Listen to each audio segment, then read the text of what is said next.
AIOps is about applying AI for IT operations management. How can we put AI to use to quickly detect, diagnose, and help resolve these issues that may happen in production and to help avoid those incidents from happening?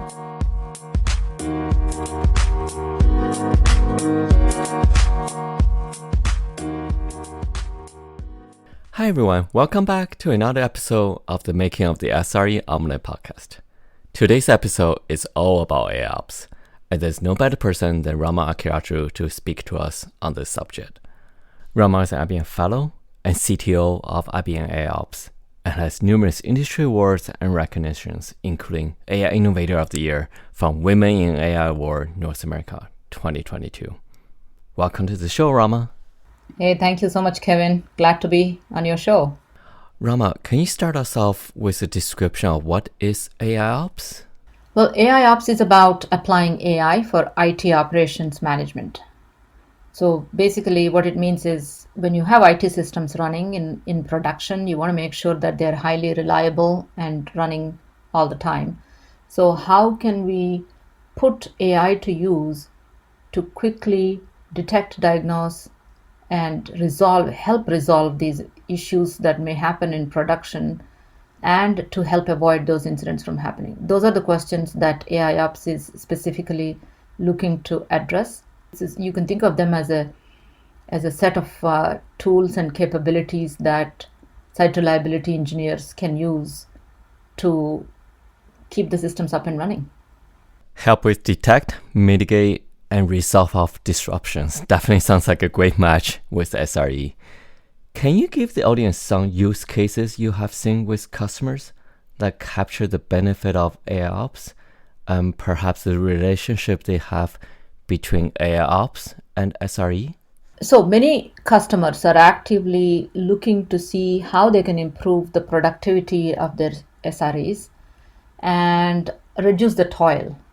Right, if you look at how much time an SRE today spends in a typical operations environment, they probably spend 80% of their time, unless you are a highly mature organization with SRE practice and all. In an average client environment, what we have seen is that the SREs spend 80% of their time firefighting. Basically, it's about issues are happening and they have to detect, diagnose what's happening, and do something to bring the systems back up and running.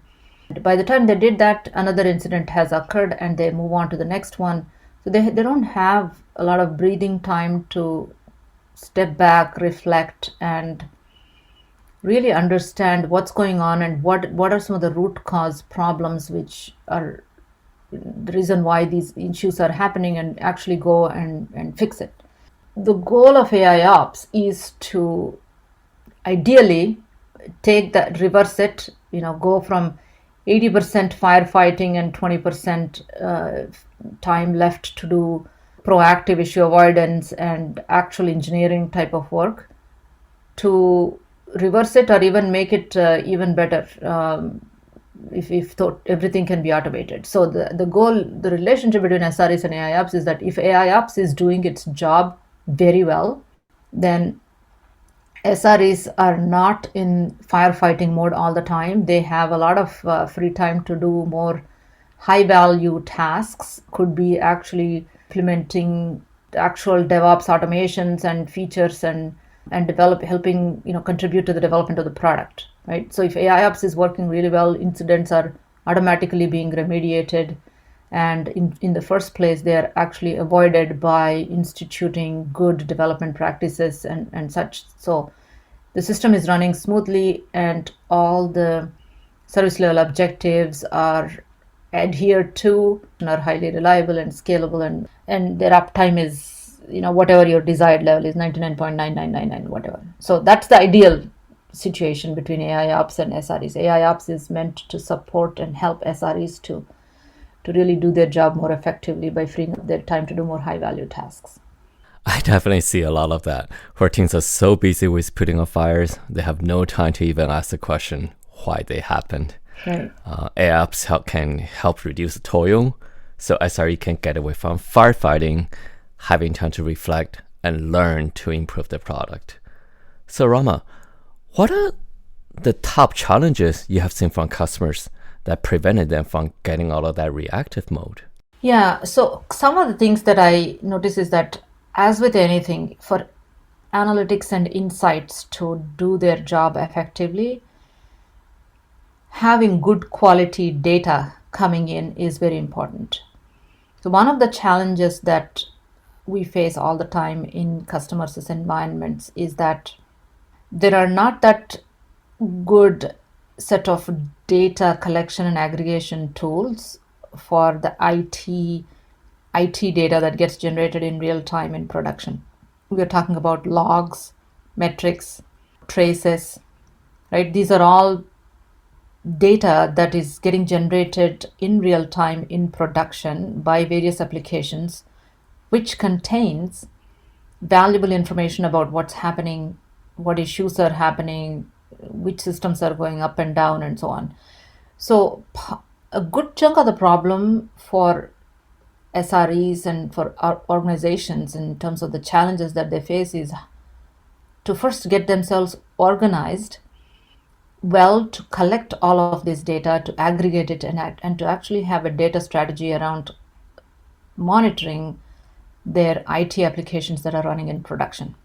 Now, if you have that, a good chunk of your problem is solved. You're on your way to actually now shopping for AIOps products from vendors, or even have your own in-house practices for now starting to process that data in real time to derive the insights that you need to detect, diagnose, remediate, and even avoid problems.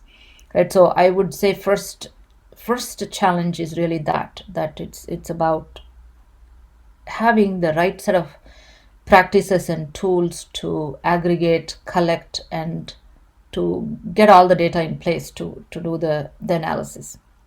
The next set of challenges that we face is basically having an understanding of how your whole process of issue management works, and whether or not you have an SRE practice or an IT operations administrator practice or not. Is the culture where there is a lot of blaming, finger pointing going on, or do people actually, are the processes set up in such a way that you're able to leverage those tools and automations and measure everything that's happening in the environment, and have well established and agreed upon processes for investigating, diagnosing, and resolving the problems. Often what we have seen is that whenever there is a problem, a lot of folks from different parts of the organization, it could be from the application owner to the infrastructure owners to who manage the databases, to who manage the whatever infrastructure it's running on, whether virtual environments or Kubernetes or cloud or traditional servers, whatever. They all get together in a conference call and are often finger pointing at each other, saying the problem is caused by the database and it's out of memory, this, that, and or your network, or every problem gets pointed to the network failure, or things like that happen. So another challenge we see is that even before you can actually leverage tools and automation, having right kind of processes where you have good set of practice established around SRE and have clear understanding of which applications have what kind of service level objectives. And are we measuring, first of all, are we monitoring everything, or are we measuring everything? How many people are spending how much time in resolving the problem? Why is it happening over and over again? Having a baseline and a benchmark like that is very helpful to know whether or not we're improving, or is the same trend continuing, or is it degrading the whole practice.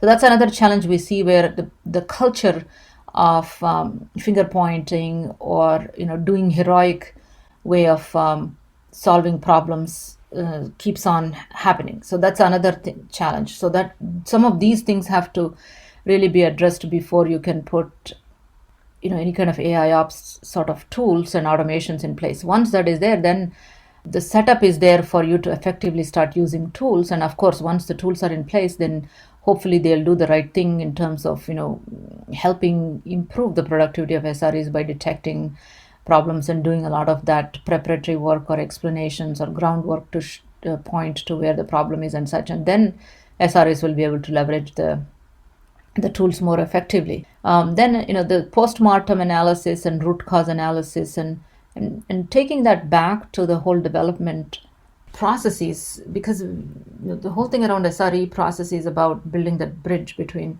dev and ops, right? So when there is a problem in ops, and if it is caused by some things that are happening in development or deployment time or configuration related things or whatever the case may be, once the initial problem is solved, that having that discipline to document everything, that this is what has happened, here is how the incident was remediated, but here is what needs to be done to fix the root cause so that it doesn't happen again, and capturing that and keeping that for AI to learn from it again, right? Once you capture all of that and document it in as structured a manner as possible. I say this as much as we all like to do NLP, that is natural language processing, and AI on natural language data and all that.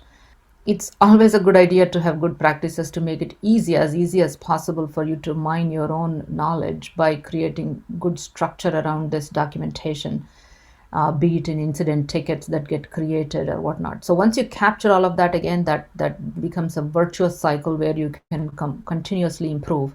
One of the challenges that I've seen in some of the customers' environments that we work with is that process of documentation is not, even though it might be there, it's not very well enforced, and so the quality of the data that gets recorded is not so reliable for really mining and deriving insights in the next iteration, which is an unfortunate thing, because then it becomes a vicious cycle where the same thing is repeating over and over again and you're in the firefighting mode.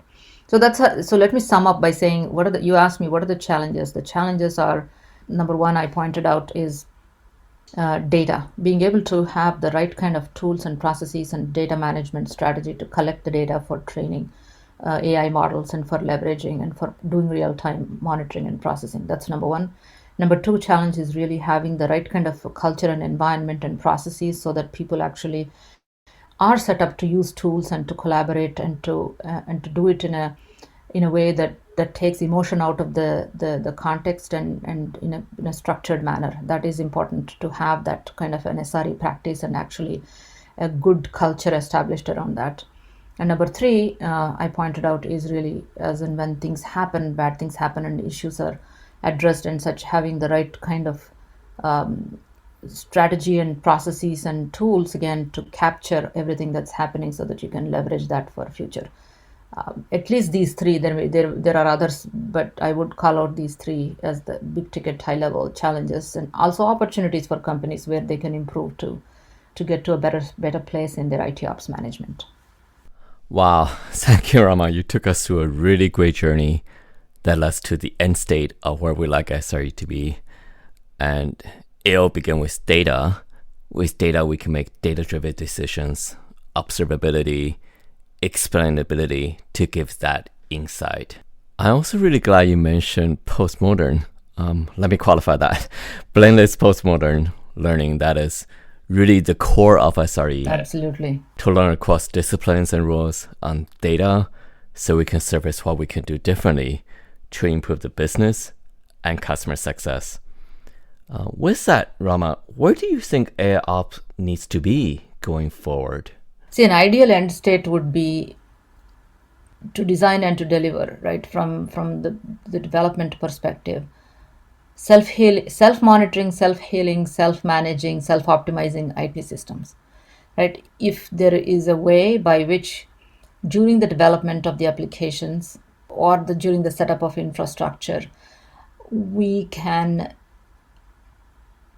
design them for better manageability right from day one, so that systems have enough sensors, enough monitoring, enough ability to detect and remediate all automatically, everything is being done, in a self-serve manner, be it in self-monitoring, self-optimizing, self-healing when the problem occurs, or self-managing. So keep that as the vision, right? That would be the ideal end goal. Obviously, it's going to take several iterations, probably several decades to get there with full automation and everything. But I think in limited scopes, we can probably get much closer to that vision. So, where would the end state be in the next few years if we think about it for SREs with AIOps? I think what is achievable today is very much, if the data is properly collected, that is for all the applications and infrastructure that is running in production from the ops environment, properly monitored and collected and aggregated and made available in real time. No, that's an assumption, and that's a prerequisite, I would say, for AIOps to work. Then we should be able to, with the existing technology and AI capabilities, be able to detect anomalous patterns, provide various kinds of insights to SREs by reducing the noise that comes to them, and by detecting issues and eliminating the manual examination, exploration, and toil. Help them detect, diagnose, and resolve the problems quickly by providing enough automations and suggestions for what actions to take and why the problem has, which component might be the probable cause for the particular incident, and pointing to and providing all the explanation and everything, and helping them with enough automations and support to take action to resolve the issues, and also in the process enable them to, again, through automated means and through summarization and all that, to document the issues that are happening, and also proactively avoid issues from happening by predicting at every step of the development process what kind of changes or issues might lead to what kind of problems, and give them headlights, if you will, into what might happen if this went through to the next iteration, and what changes need to be done, how to fix it, and so on. So all of those things we can imagine. So AIOps can really, with the technology state of the art that's available today, can significantly help an SRE in the overall process of detection, diagnosis, remediation, and avoidance. Now, can it automate?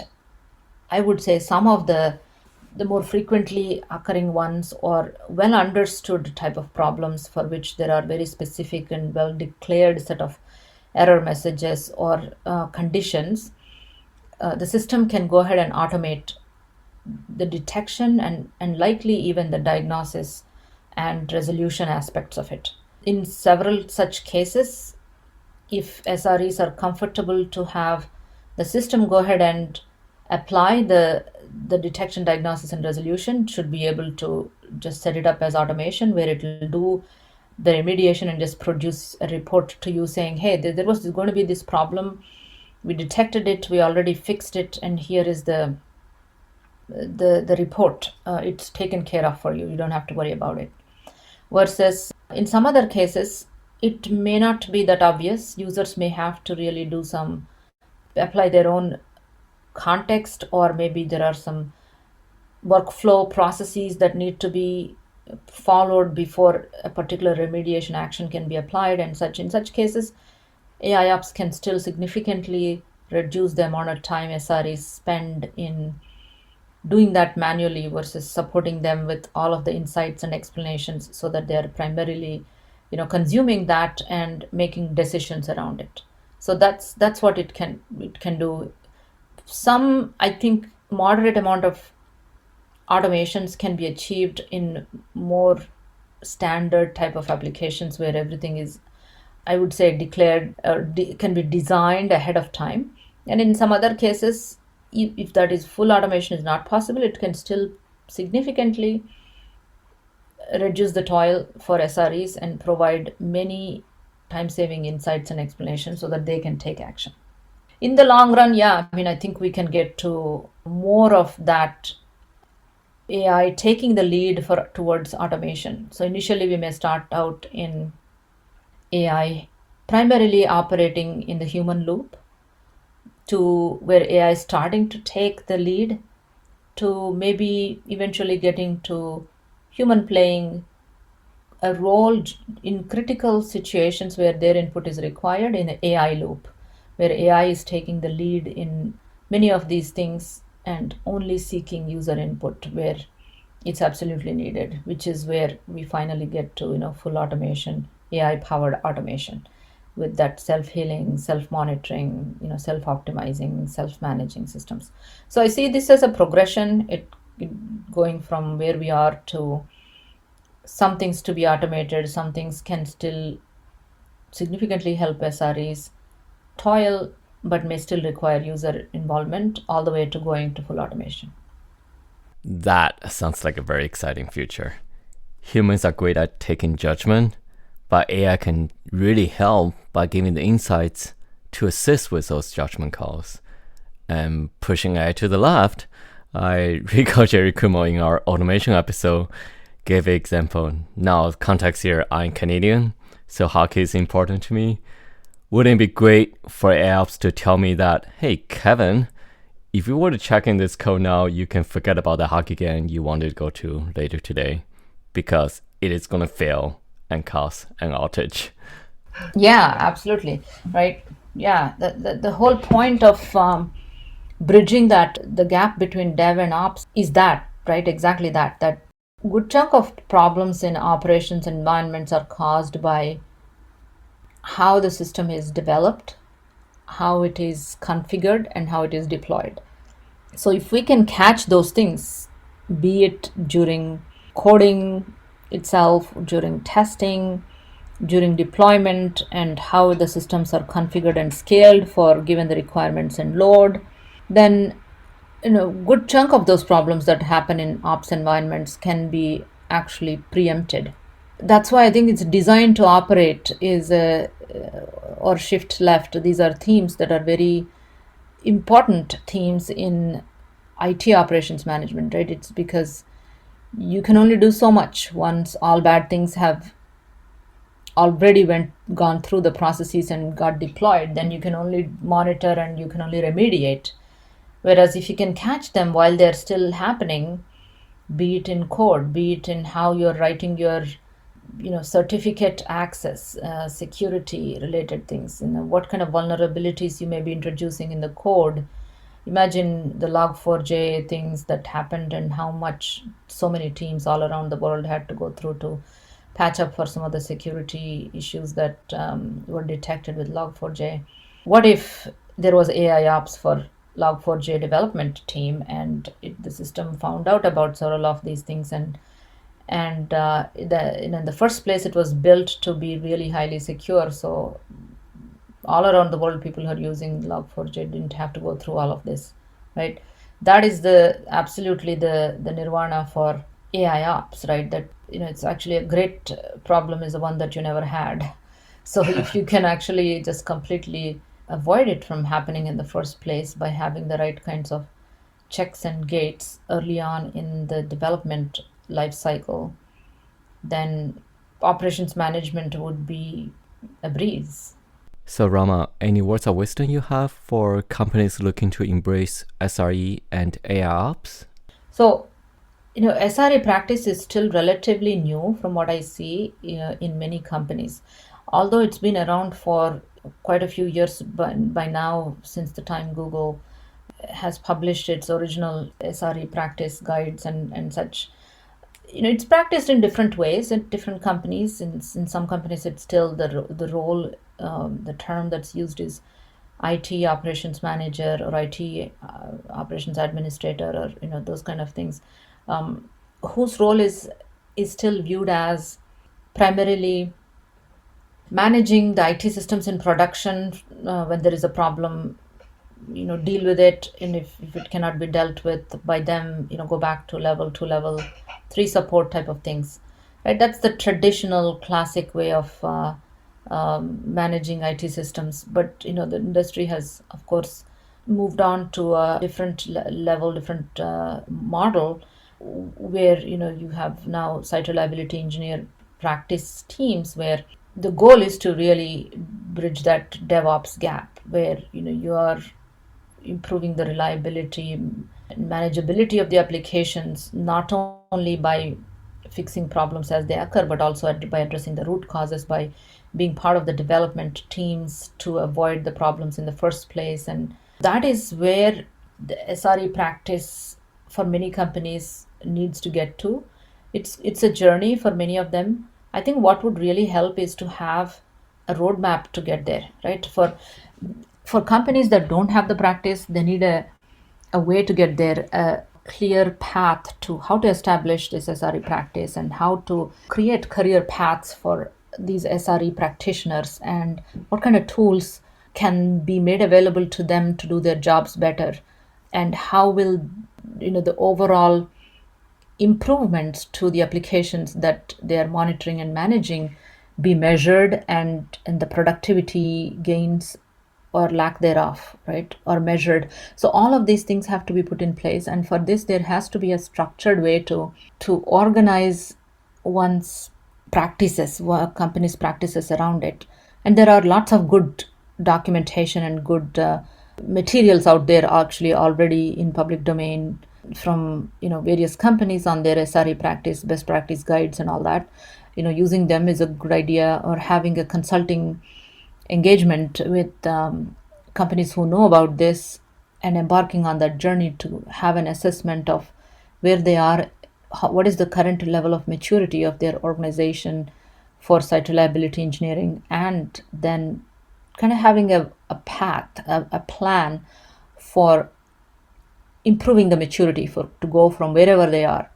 Think about 1, 2, 3, 4, but there is always 1, 2, 3, 4, 5 levels, but there is always room for improvement no matter where you are. So how do you go from here to there, having that clarity and having that as a practice, where it's an organization, there are people, they have careers, they're actually able to make progress, and you're able to measure everything, and you're able to show the value of using tools like AIOps, how much reduction, what is the overall mean time to detect, repair, to resolve, and to in between failures, what is the mean time, how are all these being improved. If you measure and actually clearly show the improvements, and hopefully these are improvements that you're making over time, then it makes it easy for a CIO or the leader in the organization to have that as ammunition to say, hey, yeah, now see, this actually works. Here is how we've been able to do it, and replicate that across different parts of the organizations within the same company, and lift everybody up along the way, right? So there is a path, there is a culture that needs to be established, and there needs to be all the rest of the things that go with it have to be put in place in terms of measurements, people's own career growth, and all of those things. And once that is there, it becomes a lot more easier. The process and the whole thing will flow more smoothly, blameless, frictionless ops management. Rama, I think in giving the words of wisdom to embrace SRE, you may have also just gave us the ingredient and recipe for the SRE omelette. Yeah, maybe so. Right? I mean, these are all the ingredients, right? We talked about having baseline maturity assessment, having career paths for SREs, having the culture, having the right kind of tools at their disposal, and being able to measure and have a dashboard to clearly see how things are going and how the productivity of people is improving and the service level objective is being met or not. So when you have all of these things, yes, you have the right kind of a recipe for success. There you go, ladies and gentlemen, the SRE recipe for success from Rama Akkiraju, IBM Fellow and CTO of IBM AIOps. Thank you very much for spending the time with us, Rama. Kevin, it's been my pleasure talking to you about this topic that's one of my favorite topics. What can I say? So thanks for having me, and I hope your listeners found this useful. Thank you all for listening. This is Kevin Yu, Principal SRE at the IBM Applications. See you again on an upcoming episode.